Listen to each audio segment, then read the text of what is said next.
Fuero Íntimo, temporada 2.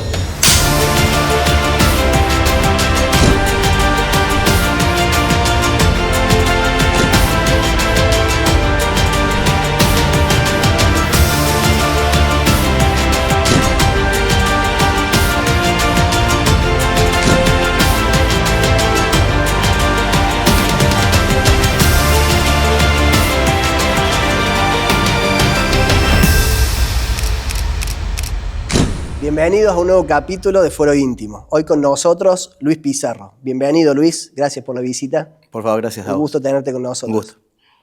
Yo ya te había comentado detrás de cámara la idea de estas entrevistas. Creo que nos habrás visto o ya nos conoces, pero es compartir con vos las experiencias que tenés a lo largo de todos estos años ocupando las responsabilidades en los cargos que te ha tocado. Sí, bueno, he visto el programa, he visto varias entrevistas y bueno, y te agradezco la invitación porque si podemos aportar algo, bienvenido sea. Contanos cómo estás. Bien. Estoy bien. Contanos, a lo largo de todos estos años que llevas en la justicia, ¿cuántos años has estado? Y casi 30 años. Casi 30 años. ¿Te ha sorprendido la manera en que has terminado la carrera dentro del Poder Judicial? Mira, es una posibilidad. Nosotros sabemos que nuestro trabajo implica tomar decisiones y esas decisiones a veces pueden no gustarle a alguien o no ser las más acertadas, en fin. Y bueno, puede pasar y pasó. Y pasó que lamentablemente nos denunciaron, fuimos a un jury y junto con otros 2 fiscales más fuimos destituidos. Ese es básicamente lo que ha pasado. Es una forma de terminar la carrera, no es la ideal, no es la común, pero puede pasar. Está dentro de las posibilidades. Dentro de las posibilidades, por supuesto. ¿Vos estuviste siempre en el área del Ministerio Público?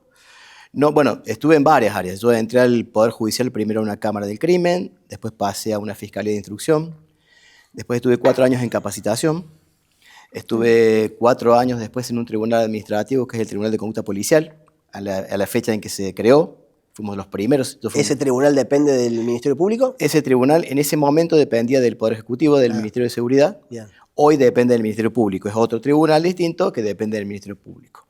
Después de eso trabajé en Fiscalía de Causas Complejas con el doctor Gavier.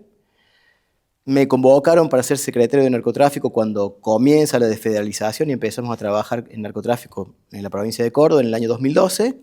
Fui secretario de narcotráfico y después de ahí fui fiscal de instrucción durante 10 años. 10 años. Y en todos estos años, en tus últimos años dentro del Ministerio Público, ¿qué crítica haces institucionalmente? Bueno, muchas críticas, pero tengo una crítica que no tiene que ver puntualmente con el Ministerio Público, sino con una cuestión de división de trabajo. Yo trabajé en el interior. Tras los últimos 14, 15 años he trabajado en el interior. Y ahí ya notas que hay una diferencia entre capital e interior muy marcada. ¿Sí? ¿Por qué? Muy marcada porque el interior tiene mucho menos capacidad de trabajo en el sentido de que tenés menos gente, mucho menos recursos, todo lo que se implementa nuevo se implementa en capital y después llega mucho después a Córdoba. Te doy un ejemplo básico que todo el interior se queja. Un fiscal del interior, un fiscal ordinario, tiene una competencia amplísima, porque tiene absolutamente todo. Civil, familia, laboral. No tiene civil, familia, pero tiene dentro del fuero penal, hace todo. Claro. Hace causas complejas, delitos contra la propiedad, contra la integridad sexual, hace absolutamente todo, salvo narcotráfico.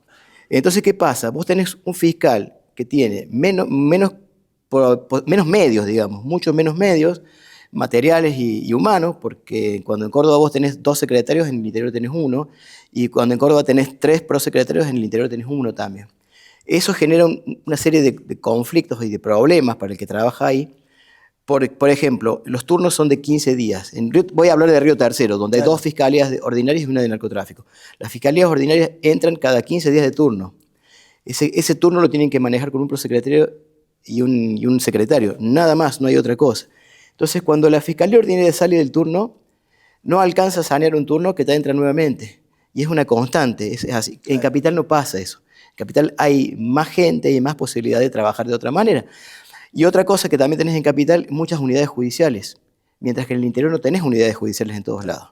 Volviendo al tema de Tercero Arriba y Calamuchita, que es la 10ª circunscripción, por ejemplo, nosotros teníamos unidad judicial en Río Tercero, una sola, y hace poco un ayudante fiscal itinerante en Calamuchita. Hace poco, hará 3 años, 4 años, no mucho más que eso. O sea que antes seguíamos trabajando la vieja usanza.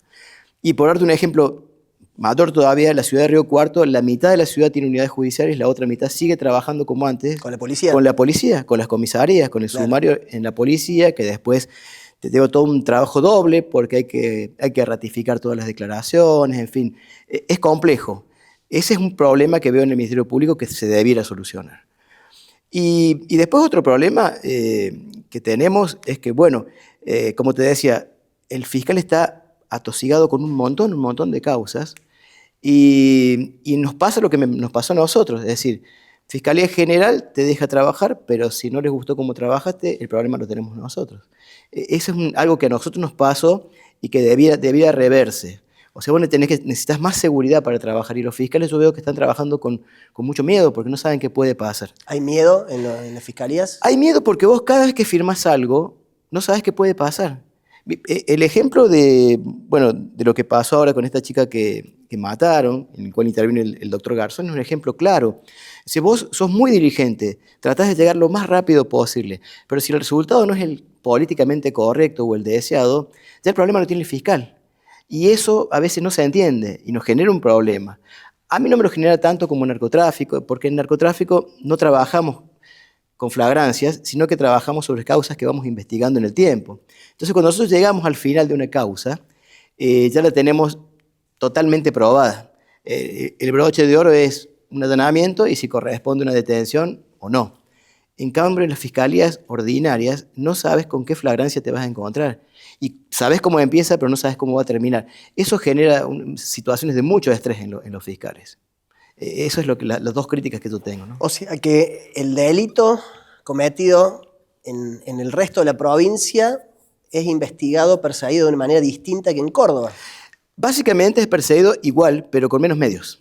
Bueno, por eso, el resultado... Es una forma de decir que es distinta. Sí. El resultado es bueno, pero a un costo muy alto, a un sacrificio muy grande, porque la gente no descansa, porque casi todo el tiempo estás trabajando, estás de turno. Eso genera un desgaste mayor en el interior. En el interior tenés muy pocos recursos, y en capital tenés todo. Aunque tampoco alcanza, por supuesto, pero digo, es peor el interior en ese sentido. Las distancias son muy largas, a veces... vos tenés, por ejemplo, Río Cuarto, que es la segunda circunscripción judicial, comienza en Berrotarán y termina cerca de Huincarrenanco. Huincarrenanco. Tenés 200 kilómetros de... Claro, tenés 200 kilómetros de circunscripción con un montón de localidades importantes, donde vos no tenés ayudante fiscal, tenés las comisarías, la distancia es compleja, y bueno, y eso va generando una complejidad aún mayor. Pero a eso, si le sumás el miedo... Pero sí. Yo creo que el miedo está... Hoy el miedo me parece que está en todos los fiscales. Yo creo los que fiscales tienen miedo. Yo creo que tienen miedo de equivocarse. No es que tengan miedo de actuar. Sí. Actúan porque tienen que actuar y son diligentes y creo que son buenos fiscales en general en la provincia de Córdoba. Pero el problema es que siempre está el temor de que algo se salió de control, algo no lo pudiste prever y terminaste complicado. Luis, y contanos... En estos años que has estado a cargo de representando al Ministerio Público en Río Tercero, ¿qué experiencia te ha marcado que lo puedas compartir con nosotros? Mira, yo he estado en los últimos años como fiscal de narcotráfico. O sea, si bien eventualmente, como me pasó en Río Cuarto y me ha pasado a veces en Río Tercero, subrogaba las fiscalías vacantes. De hecho, en Río Cuarto he subrogado más de un año en la fiscalía ordinaria. Lo mío era básicamente narcotráfico. La experiencia en narcotráfico fue interesante, ha sido linda, ha sido una muy buena experiencia. ¿Y qué te puedo decir? Yo creo que tenemos que cambiar algunas cuestiones en materia de narcotráfico. Tenemos que cambiar porque muchas veces, al ser narcomenudeo, nos enfocamos en gente que tiene muy pocos recursos y con esos pocos recursos decide delinquir, entre comillas. Y digo decide porque muchas veces ni siquiera lo decide, muchas veces comienzan consumiendo. El consumo te deteriora todo, te deteriora económicamente, emocionalmente, físicamente. Claro, sí. Y en algún momento esta gente termina vendiendo para un dealer, para alguien de mayor envergadura, se las rebuscan y empiezan a vender. Y bueno, llega un momento en que tanto va el cántaro a la fuente que al final se rompe. Es decir, el narcomenudeo es la forma la más fácil de investigar, porque vos tenés que vender la droga, Claro. no te queda otra. O la vendés por un grupo, pero y aunque la vendas por un grupo, la tenés que entregar. Siempre hay alguien que te delata. Entonces, esa gente inexorablemente, como dice la policía, pierde. Es decir, en algún momento cae. Y hoy las fiscalías están concentradas en ese tipo de delitos. Es que la fiscalía está concentrada en narcomenudeo porque Porque se ese, claro, federalizó la el competencia, narcomenudeo. claro. Entonces, sí es la competencia que tenemos nosotros. Y bueno, vos ves gente que incurre en delitos cuya pena es muy alta porque parte de los 4 años y que realmente da pena como fiscal porque sabes que es gente que no tiene antecedentes, que no ha delinquido toda la vida, sino que en alguna etapa de la vida comenzó a consumir y terminó delinquiendo. Eso es algo que tenemos que rever. O sea, nosotros no podemos tener unas fiscalías de narcotráfico que investiguen, detengan y condenen a ultranza. No todos los casos son lo mismo. Hay gente, sí, complicada, hay gente con antecedentes, gente que forma bandas, que eso, bueno, evidentemente requiere una atención y un castigo importante, pero hay otra gente que lo hace porque no le ha quedado otra, lamentablemente. Hay familias enteras que a veces venden. Y bueno, ¿y cómo atendemos a eso? Con la represión penal no hacemos gran cosa, hacemos una partecita. Eventualmente lo sacas de circulación un tiempo. Necesitamos un tratamiento integral.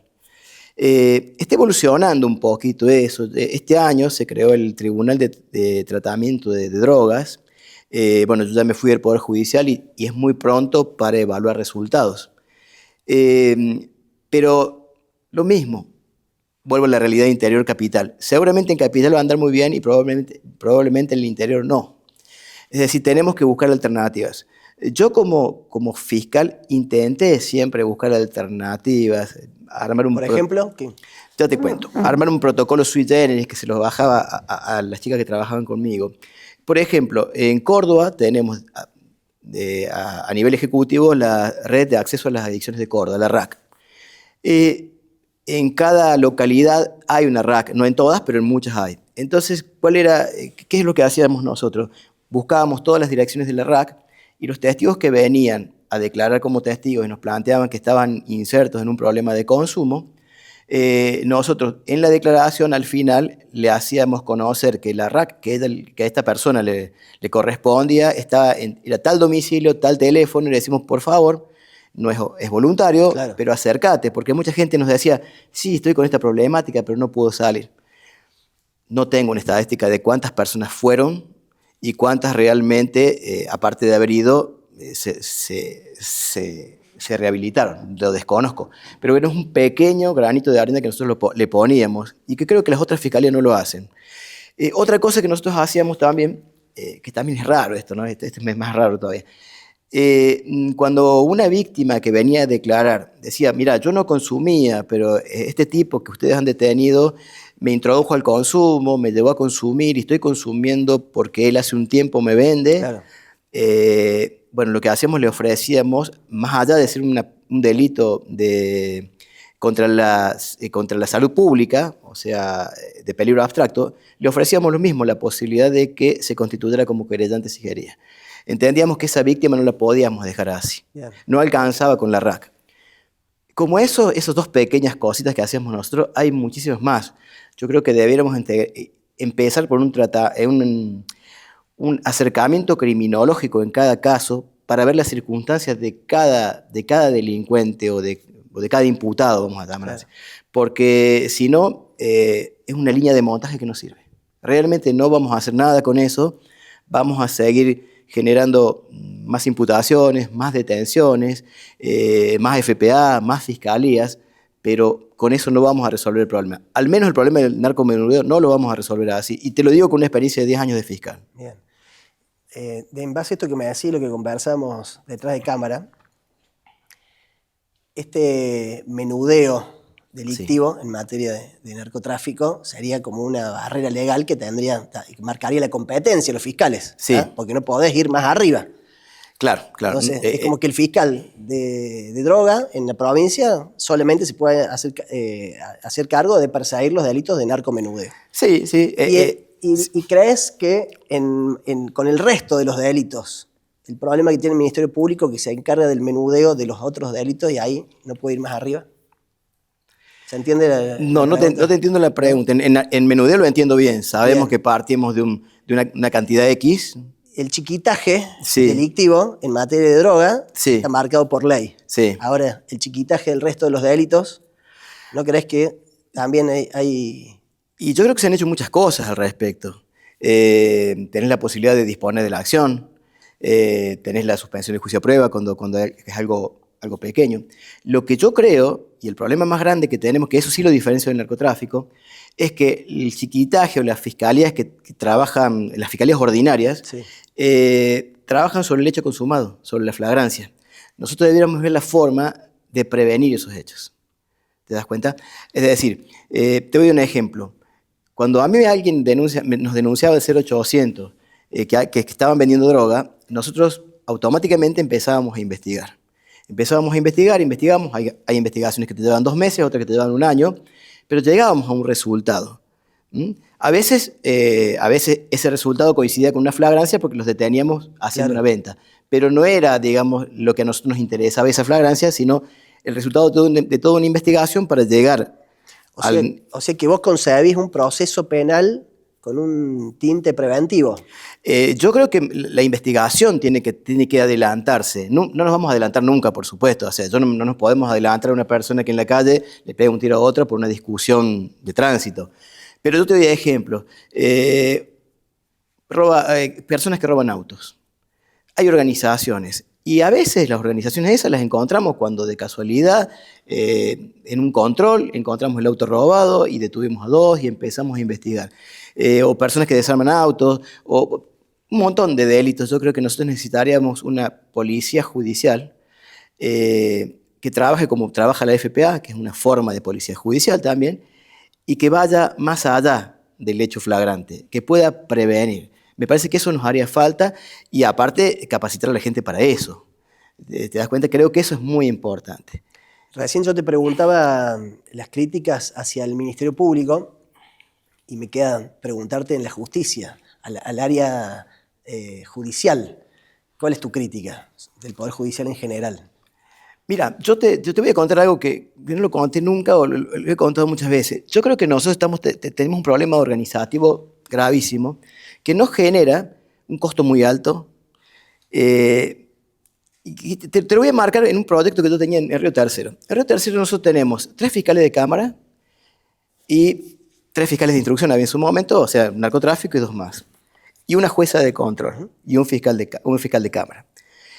Entonces, para mí debiéramos trabajar con tribunales unipersonales, es decir, un juez camarista y un juez de control y un fiscal de instrucción.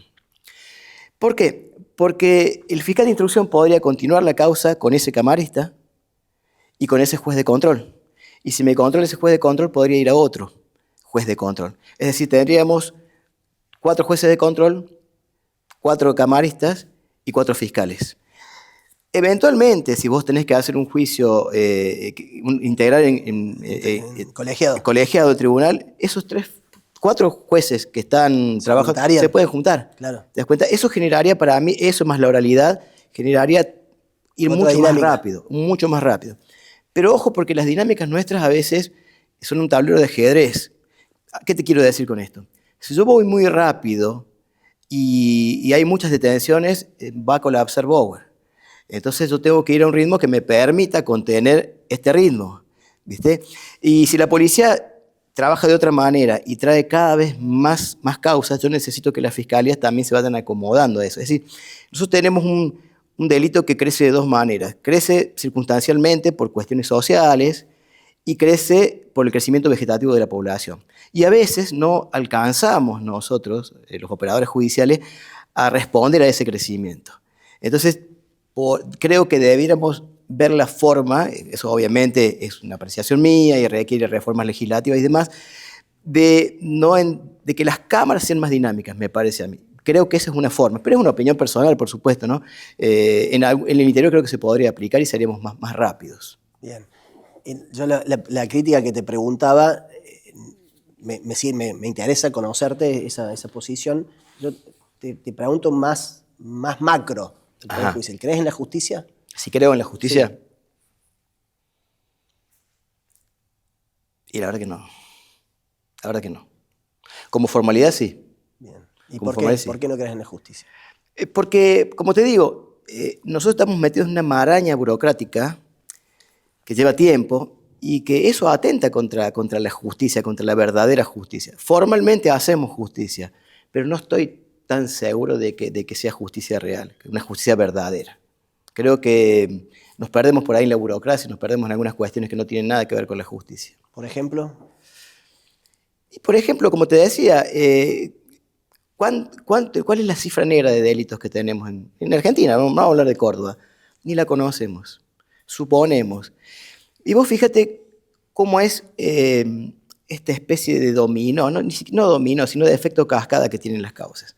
Del 100% de los delitos yo tengo una cifra negra, vamos a decir, 50%. De ese 50%, muchas causas quedan archivadas porque son bagatela, van quedando ahí. De las que podemos investigar, van a juicio algunas. Y algunas las condenan y otras no, porque algunas van a juicio y tampoco las cámaras tienen capacidad de condenar a todo el mundo. Entonces, si yo me represento salir a delinquir, digo, qué pocas posibilidades tengo que me agarren. ¿Te das cuenta? Si entro en la cifra negra nunca, Sí, sí, sí. y si entro en la máquina del Poder Judicial va a depender de qué sea, ¿viste? Y si los tribunales están abarrotados de trabajo y lo mío es algo intrascendente, va a quedar ahí. Por eso te digo que es una formalidad. Lo que llega es decir, esto es la justicia. Pero ¿Qué hay? creo que no llegamos a hacer lo que deberíamos hacer. Ahí cuando dijiste de la máquina judicial, ¿crees que en cierta medida hay como un picadero de carne en el proceso? Proceso penal me refiero. ¿A qué te referís con picadero de Y carne? una vez que entraste ¿Como como imputado? imputado, señalado, acusado, sindicado, todos los términos que se utilizan en el proceso penal, es muy difícil, Yo creo que no. ¿no? No, creo que no. Creo que las garantías se respetan todas, el debido proceso se respeta. En eso, si el imputado tiene un abogado de la calle, bueno, lo va a representar bien, y si no lo tiene, los asesores letrados son excelentes. En eso no creo que sea un picadero de carne. Yo lo que creo es que hay un embudo que hace que llegue muy poquito, muy poquito. Y ahí tenés el problema. A ver, no hace falta que yo lo diga. Mucha gente termina detenida después de tener antecedentes penales 5 delitos antes, 6, 10. ¿Por qué? Porque esas causas nunca llegaron a juicio, entonces vos no la podés valorar como una condena previa, por lo tanto el antecedente es investigado, es O sea, haría eventualmente falta un imputado. poco más de represión, de ajustar un poco más Y las, vos necesitas las cuerdas ahí. necesitas velocidad, necesitas que las causas empiecen y terminen rápido. Bien. Porque cuando empieza y termina rápido, esa persona ya fue tratada por la justicia, por el Claro. servicio penitenciario, y eventualmente va a ser reincidente. Pero como te digo, si vos sabes que no vas a tener consecuencias, ni una, ni dos, ni tres, ni 4 veces, y recién la tenés cuando hiciste algo muy grave, vos vas a seguir tranquilo delinquiendo. No te cambia mucho la vida. Salvo que entres un tiempito, estés unos días y salgas. Pero los procesos ahora con la oralidad y con la flagrancia, el que entra se va ya con un fallo más rápido, ¿o no? Sí, en algunos casos sí, En en algunos otros casos. no. Sí, en algunos sí, en otros no. No es taxativo que todo el mundo No, entre. pero No, digo, no. Se ha elevado el número de Desconozco fallos, las no. cifras, Yo tampoco hablo no tengo idea. sin saber números, pero Eso habría que consultar cómo ha evolucionado el trabajo en virtud de la oralidad y de estas causas de flagrancia. Yo lo desconozco. Y lo desconozco porque más en narcotráfico hacemos muy poca flagrancia. Como son causas que investigamos mucho tiempo, normalmente no se hacían audiencias por flagrancia, eran muy poquitas. Luis, si tuvieras que volver a arrancar a estudiar Derecho, Sí. ¿qué camino tomarías? Y yo creo que el mismo. El mismo camino. Sí, a mí la justicia siempre me encantó. A mí me gustaba ser judicial. Y creo que trabajaba bien. En lo que hacíamos, lo hacíamos muy bien. Le poníamos muchas ganas. Así que yo creo que haría lo mismo. ¿Te puedo preguntar del jury? Sí, ¿Sí? ¿Qué lección te deja? ¿Qué experiencia más allá de que el resultado, por supuesto, pero ¿Qué podés compartir con nosotros de haber estado en ese juicio? Respecto de jury, hay una frase que utilizo muy seguido que es, cuando nada es seguro, todo es posible. Este jury fue eso. Faltó seguridad jurídica todo el tiempo, fue una cuestión política, y cuando vos, en una decisión judicial, metés a la política, por lo que sea, porque es conveniente en el momento histórico que estás viviendo, porque con eso podés calmar algún reclamo, sobre todo mediático, ahí ya se pierde todo y pierde el sentido del jury. En este jury particularmente lo perdió totalmente porque quien nos acusó no estaba legitimada para acusar, porque había un fiscal general, porque todos los planteos que se hicieron en el jury no fueron contestados o fue rechazado todo. Y porque 8 fiscales no se pueden equivocar. ¿Y por qué te digo 8 fiscales? No fuimos los 3 que estábamos en el banquillo. Hubo 8 fiscales que intervinieron en esta causa. 8 fiscales, un juzgado de control, una cámara del crimen. Y en el caso particular, yo voy a hablar por mí, en el caso mío hice lo que hacía siempre como fiscal. Investigaba, tenía probabilidad, acusaba, la causa iba a juicio. El resultado es incierto. Nosotros preparamos el debate, hacemos una investigación penal preparatoria. ¿Preparatoria de qué? De juicio en la Cámara. Entonces, años después, plantear que lo que preparamos no es lo que debía haber sido porque surge que podría haber sido otra cosa, te rompe un poco el sistema, ¿te das cuenta? Porque la causa fue controlada todo el tiempo por los defensores, por el juzgado de control, por la Cámara y después por la Cámara del Crimen. Y sin embargo, terminamos en un jury. Por eso te digo que no es grato para nada, pero además es preocupante. Es preocupante no para los que estamos afuera, sino para los que quedan. Por eso cuando empecé hablaba del miedo de los fiscales. Tiene que ver mucho con el miedo. Muchos fiscales van a pensar 2 veces qué resuelven, porque si se llegan a equivocar, terminan así. Y eso no está bien, realmente no está bien. ¿Vos confiaste en que iba a ser favorable el resultado para vos? No. Realmente estaba un poco ilusionado porque yo había hecho un trabajo, lo que hago siempre, pero con el devenir de las audiencias yo me di cuenta que esto estaba todo decidido y desde el año pasado. Esto estaba decidido de la mitad del año pasado. ¿Vos creés que había una No, decisión que ya estaba tomada la decisión? La decisión política estaba tomada. La decisión política estaba tomada, no me cabe la menor duda. No me cabe la menor duda. Pero entonces fue un juicio aparente. Totalmente. Fue un juicio aparente. Hubo actores, cada uno jugó su rol, se dijo todo lo que se tenía que decir, pero finalmente la decisión estaba tomada, o sea que fue un juicio aparente. ¿Y no pensaste lo que por ahí hacen muchos funcionarios magistrados para evitar el jury, renunciar? No, yo no iba a renunciar porque sería como decir, che, trabajé muy mal, hice todo mal, y yo hice todo correctamente. Es más, hice todo correctamente en todas las causas, porque nunca tuve ningún problema en ninguna causa. Es más, en narcotráfico ni siquiera absoluciones, porque en la forma que se investiga el narcotráfico es muy raro que llegues a una absolución. Bueno, lamentablemente me tocó esta causa, la trabajé a destajo con lo que tenía, ojo, claro. ¿No? Porque también hay que decir eso. ¿De qué me proveyó Fiscalía General? De una empleada. Y nada más. Mientras yo estaba a cargo de 3 fiscalías, más la causa de Almazo. Y viajaba. Eso hay que decirlo. Entonces, yo no iba a renunciar. No iba a renunciar porque el esfuerzo fue muy grande. Y si es un proceso aparente, ¿qué crees que es el trasfondo real del...? Mira, yo siempre digo así, el Poder Judicial no se equivoca nunca. De última se equivocaron 3 fiscales. Me parece que un poco pasa por ahí. Dar una respuesta diciendo que no, el Poder Judicial es impoluto, fue un error de 3 fiscales. Que bueno, insistir, no eran 3, eran 8. Pero bueno, ¿qué va a hacer? Tocó casualmente a los 3 fiscales que iban con una línea investigativa y bueno, se ve que no era la correcta, no había que investigar por ahí. ¿Qué consejos le damos a los jóvenes que se están iniciando en la carrera de abogacía y los que están comenzando ya la profesión? Bueno, para mí al que le gusta el Poder Judicial, que no lo dude. No va a ganar mucha plata, por supuesto, va a picar piedra muchos años, pero es una carrera, a mí me parece fascinante. Y el que está en la calle, bueno, que estudien, porque yo que ahora que estoy del otro lado, el panorama es más amplio. Nosotros nos cerramos en una acotada línea de trabajo y competencia, pero en la calle por ahí es un poco más amplio. Entonces creo que todos tienen que estudiar, pero el que está en la calle tiene que abrir un poco más la cabeza, No va a tener las anteojeras que por ahí puede tener un fiscal de narcotráfico. Tiene anteojeras. Y narcotráfico sí, porque es muy acotado, son muy poquitos delitos, Claro. ¿te das cuenta? Entonces vos Está concentrado te en- hiperespecializás en una sola cosa. Claro. Y la calle es mucho más amplia, ¿viste? No te podés, si sos un penalista, no podés ser un penalista que haga solamente narcotráfico. Es raro que encuentres un penalista que solo haga narcotráfico. Entonces, por eso te digo, es más amplia la calle y está bueno que sea así. ¿Te has sentido cómodo? Muy cómodo. ¿Sí?